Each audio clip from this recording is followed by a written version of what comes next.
What's up guys, so korang boleh save resipi ni siap-siap sebab kita nak buat nasi minyak, gula ayam dan juga acar. Perfect lauk combo untuk open house raya nanti. Okay, first korang ambil 4 cawan beras basmati, rendamkan dalam air selama 30 minit. Lepas tu boleh bilas macam biasalah. Dan ambil 3 sudu minyak sapi, tumiskan rempah 4 sekawan, masukkan 1 biji bawang merah, 4 ulas bawang putih, halia sebesar ibu jari dengan 2 helai daun pandan. And then tambahkan 1 cawan susu cair.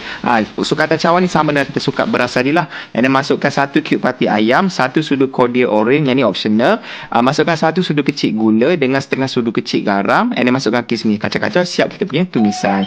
So untuk beras tadi kita guna beras Pusa Finest Basmati 1121 daripada Jati Signature. Yang best beras basmati daripada Jati ni sebab dia panjang, tak mudah patah, and dia fluffy tau. So korang buat nasi berani boleh, nasi minyak, nak makan nasi putih pun boleh juga. So beras 4 cawan yang kita dah rendam dan bilas tadi tu, korang campurkan dengan 5 cawan air, and then masukkan kita punya tumisan tadi. Itu saja. Make sure ratio dia sama sebiji. Masak macam nasi putih biasa dia akan keluar perfect texture macam ni. Buat lubang di sekeliling, and then masukkan pewarna orange sikit untuk bagi cantik warna lah. Tutup, periuk nasi, tunggu 15 minit baru buka balik, yang baru kita boleh gaul kita punya nasi. Nampak tak texture dia lerai, cantik, elok. Boleh makan dengan lauk di pagi Syawal. So untuk gula ayam, korang ambil 2 bawang besar, 4 ulas bawang putih, lengkuas dengan halia sebesar ibu jari dengan seketul kecil kunyit hidup. Blend semua, lepas tu kita tumis.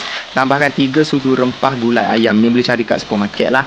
And then masukkan 2 sudu cili kisar, and then tambahkan 1 ekor ayam, gaul-gaul. Lepas tu masukkan air secukupnya. Lepas tu kita letak seasoning, garam, sebut perasa, and also gula Melaka.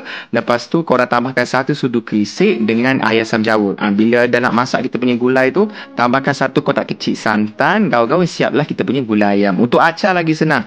Korang letak je timun, carrot, bawang merah dengan lada besar, and then masukkan 6 sudu cuka dengan 3 sudu gula. Lepas tu masukkan garam sikit, gaul-gaul, siaplah kita punya acar. Lepas tu bolehlah hidang punya nasi minyak dengan gula ayam dengan acar ni, gaul semua.